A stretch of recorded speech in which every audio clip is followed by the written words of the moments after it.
kicking somebody out of treatment for drugs and alcohol because they used drugs or alcohol is crazy. I mean, first of all, people are coming to treatment for help with drugs. So I think we should be prepared to help them with the drugs or the alcohol or the porn or whatever it is they came in with. Welcome to the Ignited Recovery Podcast, a new way forward for anyone looking for answers but feeling left out. If you've been searching for empowerment, triumph, and purpose, you've found them right here.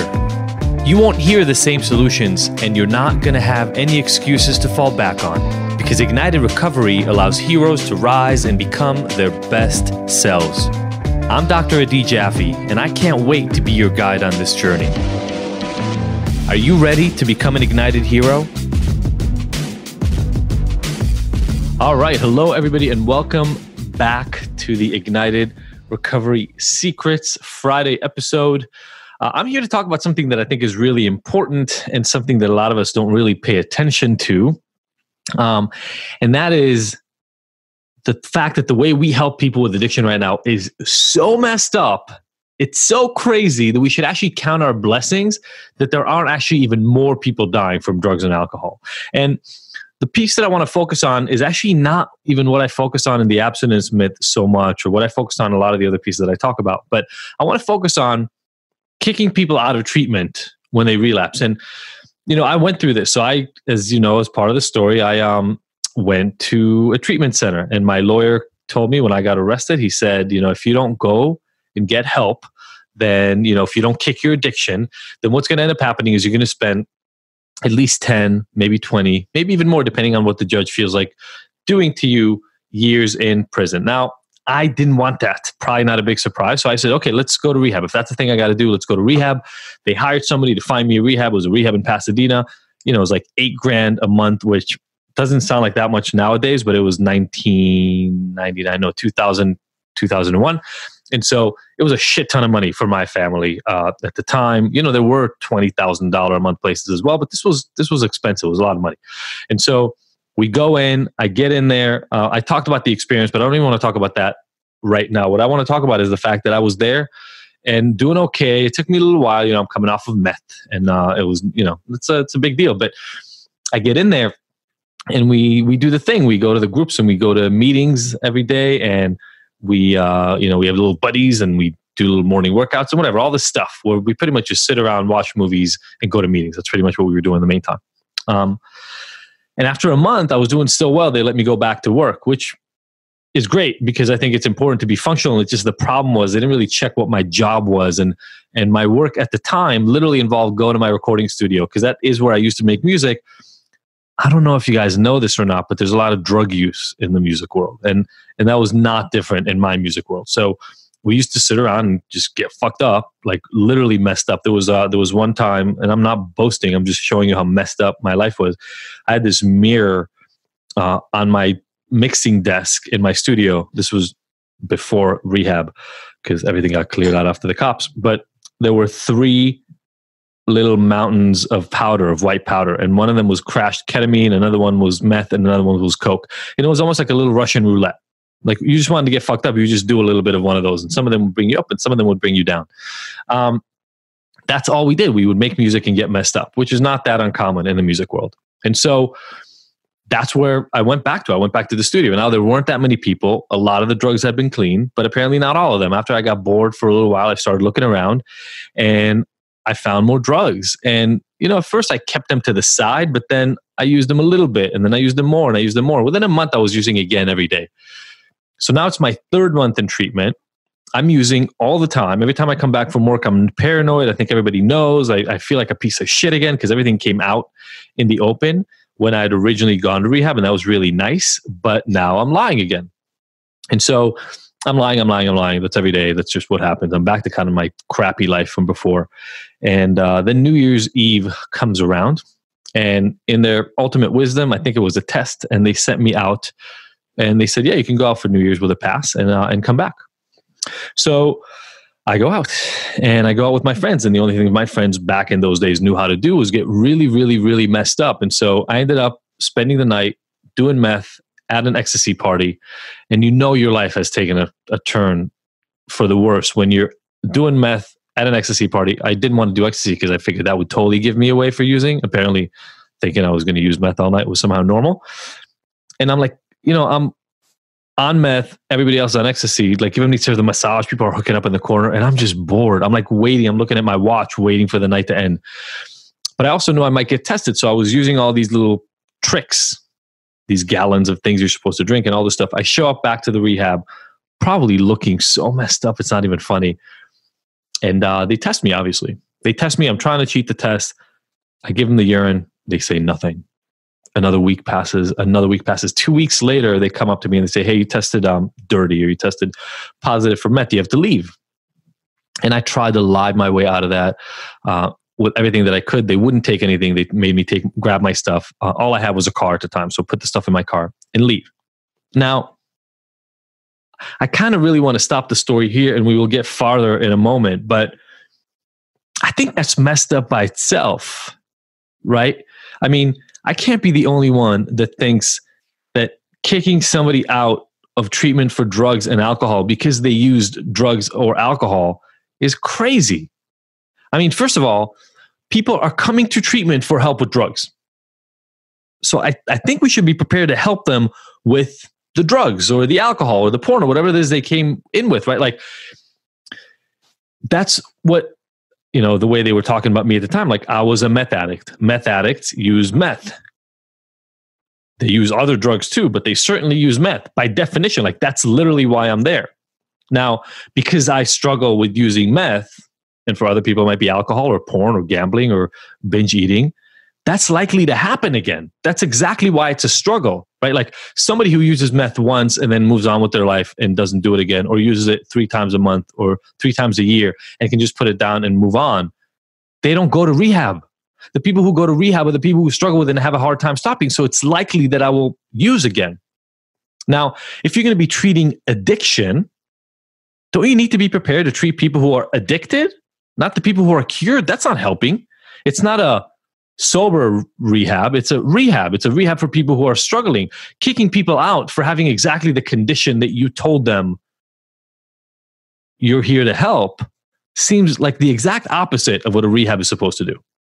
Now, okay, so let's accept that, right? People came in for that problem. You should be willing to help them with that problem. But there's a second problem, and that is kicking somebody out of treatment when they're already down, like when they've already relapsed and they're already screwed up. That actually makes their struggle even worse. Like, imagine this happening with a cancer patient, right? Imagining that a cancer patient goes to get help and they have cancer, right? Remember point number 1, they actually have cancer. You don't get cancer help when you don't have cancer. You have cancer. So you walk in and you get radiation, or you get chemotherapy, or you get a surgery to remove the cancerous tumor.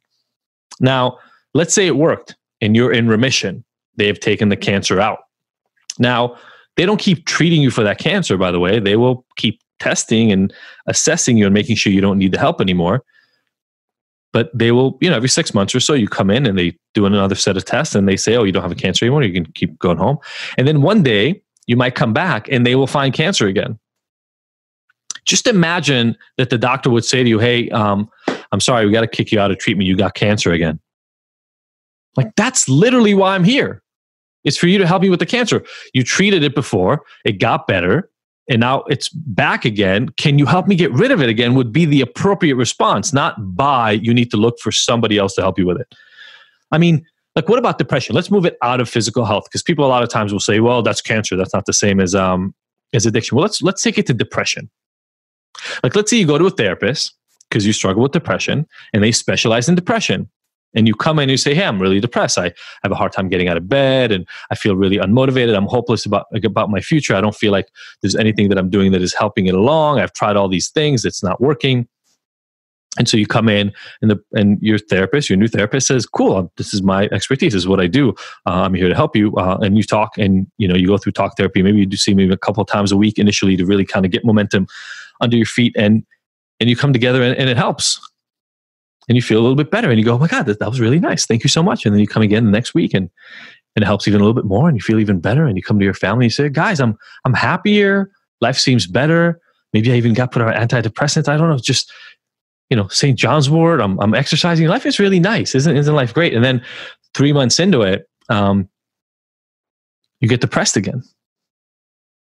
What therapist on earth says to their patient, I'm really sorry. I thought you were serious about this. I thought you were committed to the help. I thought you were committed to kicking this depression, but I think you're depressed again. I'm going to test you. Yes, you are depressed. All the latest tests tell me you're back in depression. I can't help you if you keep getting depressed. That's not what I'm made for. I'm here. I thought we fixed it, and now you're depressed again. I need to terminate your treatment. Or maybe they say what that treatment center said to me, which is, come back maybe in 30 days when you're not depressed again, and then I'll help you. Doesn't that sound literally insane? That to me sounds like insanity. That sounds like the antithesis of what a helper would do. Oh, you're down, I'm going to kick your ass to the curb. That sounds like the exact opposite of what we're supposed to do. And the thing is that when somebody with an addiction problem relapses, to me, that's exactly when they need the help they paid for. How is that when you kick them out? Because now you actually have work to do. Like, now you have to sit down with them and analyze what happened and what they can do better next time, etc. That's when you kick them out. I mean, if all I wanted is entertainment and lodging, like the ability to watch TV and have a bed to sleep in, then a hotel and Netflix would be enough. You don't need rehab to have a place to sleep. There are a lot of other places that are way cheaper than rehab that will give you a place to sleep. Rehab is there to help you with your addiction struggles, not with finding movies on the community TV, not with rides to meetings. That's not what rehab is supposed to be for. So you actually end up making things worse, which is literally what I paid you money to make better. And then the third point is, what these places do not understand is that relapses are actually the best opportunities to learn.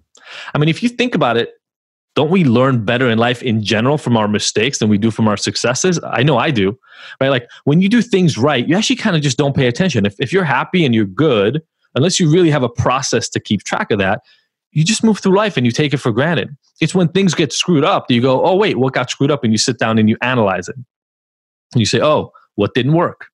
Punishing you and kicking you out of the environment where you're supposed to be able to process the lesson actually makes the probability that you'll be able to learn from it worse. Like, in my situation, when I relapsed, I knew I screwed up. I didn't want to go to prison. I knew I messed up. I was trying to find a way out of it. I didn't know that I had to sit down and process a lot of what it was that made me run back to meth at the first opportunity. But sending me back out to the street and to the friends that I had, it made sure that I would be surrounded by not a single person who would be able to guide me towards more help. None of my friends were equipped to send me towards more help because the only thing they knew how to do is use and party. And so guess what I did? For 2 weeks, I used and I partied because that's all the girls that I knew and the guys that I knew how to do. The helpful arenas, the rehabs, the treatment centers, the therapists, they're exactly the place to process what went wrong, what didn't work, what you could have done better, and what you will potentially do better next time to get the result that you were looking for. That is not what these environments offer when they kick you out of treatment. In my situation, for instance, I didn't want to throw away all the progress that I made. I just spent, initially at least, the first month actually doing well. I wanted to stay out of prison. That's why I came there. But the rehab wanted me to leave because I showed them I wasn't perfect, which I knew they should have known as well, and somebody should have stepped up. Now, the thing is here, so I think that's messed up. I mean, right? Can we all agree, first of all, that no cancer patient gets kicked out of treatment when their cancer comes back?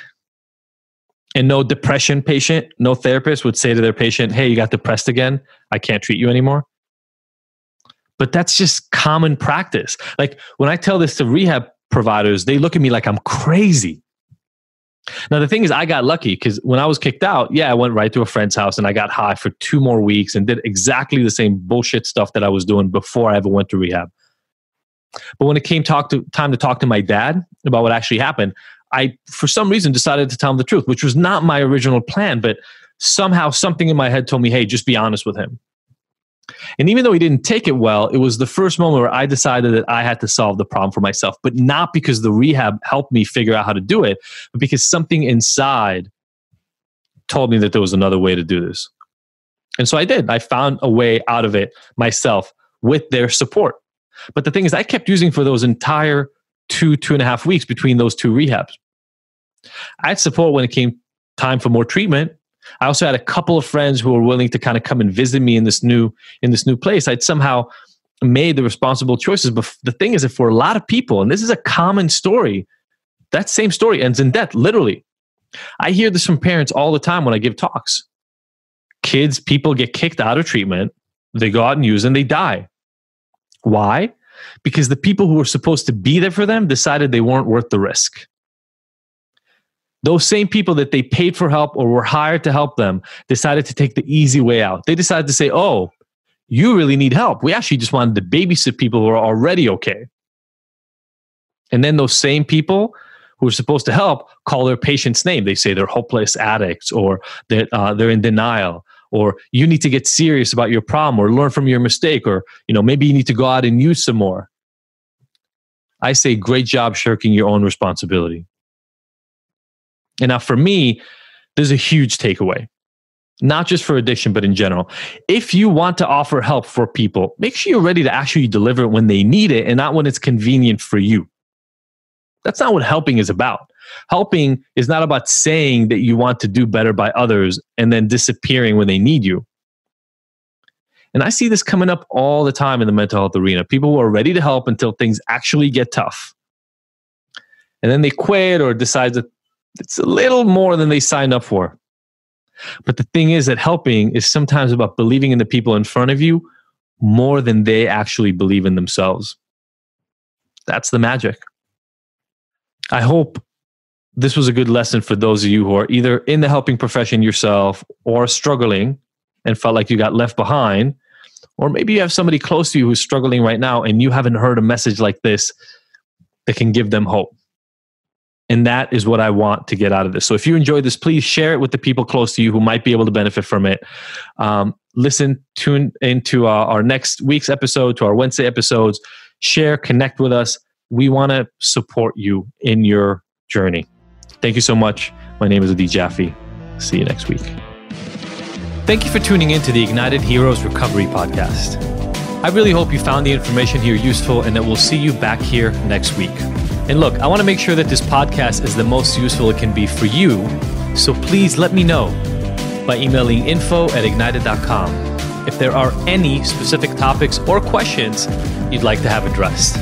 As usual, if you like this episode, I would love for you to leave us a 5-star review and rating.